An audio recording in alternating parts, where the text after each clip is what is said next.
Talenti nga Pogradeci, Firdeus Dikellari, po i sjell Shqipërisë të parin UAV, pra bashkë në kohën kur këto mjete pa pilot po bëjnë ndryshimin epokal. Thënë krahasueshëm një bajraktar shqiptar potroket. Me shumë kënaqësi ndaj më në fund një tjetër projekt mbi të cilin kam punuar prej kohësh. Shqipe C-15 është droni i parë shqiptar me krah fiks. Ky projekt ka një rëndësi të veçantë për mua, nuk është thjesht një ndërtim inxhinierik, është një hap i parë për Shqipërinë dhe një dëshmi se çfarë mund të arrihet kur një ide shndërrohet në realitet me përkushtimin dhe punën e vazhdueshme. Dhe kjo është vetëm fillimi. Historia e plotë e ndërtimit, pamjet e fluturimit dhe hapat e ardhshëm do të publikohen së shpejti. Qëndroni me ne.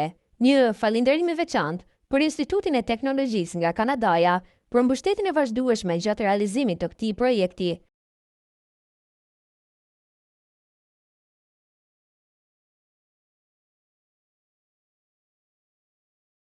Këngëtarja shqiptare me famë botërore Dua Lipa dhe partneri i saj, Callum Turner, kanë kurorzuar dashurinë e tyre në një festë madhështore në Siçili, duke organizuar një nga dasmat më të komentuara të këtij viti.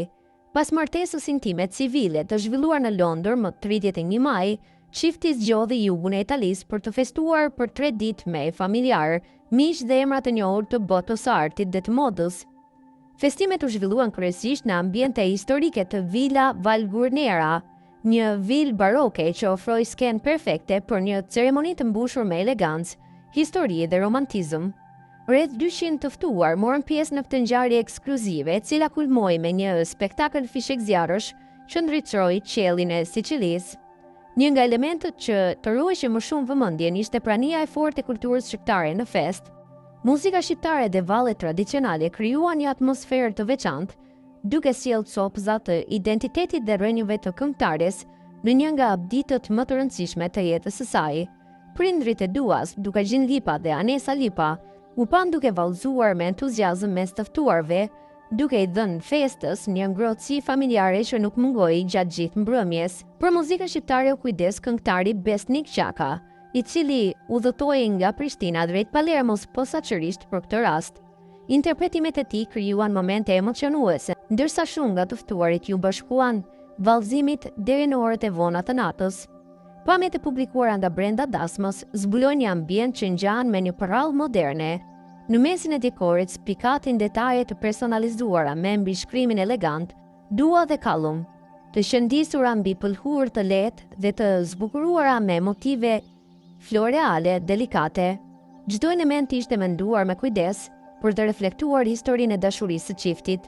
Salla e ngrënies ishte transformuar në një hapësirë luksoze, me tavolina të gjata të mbuluara me të bardhë, qendra tavoline të dekoruara me lule, kristale dhe pend dekorative, si dhe shamdan argjendi që krijonin një atmosferë magjike.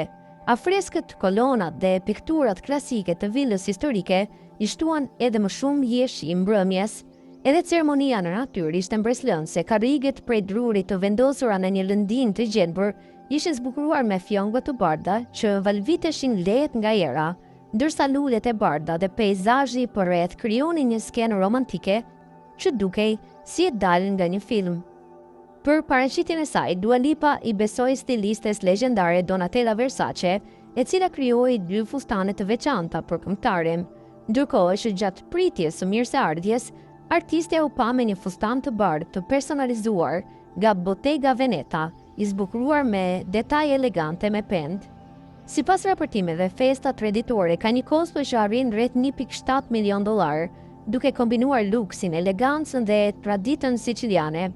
Pavarësisht nga pakënaqësitë lokale për kufizimin e përkohshëm në qarkullim, çifti thuhet se ka kompensuar banorët e prekur, një veprim që është vlerësuar pozitivisht. Dasma e Dua Lipës dhe Callum Turner po konsiderohet tashmë si një nga ngjarjet më spektakolare të sezonit, një festë ku dashuria, muzika shqiptare, moda dhe trashëgimia kulturore u bashkuan në mënyrë të përkthyer në zemër të Siçilisë.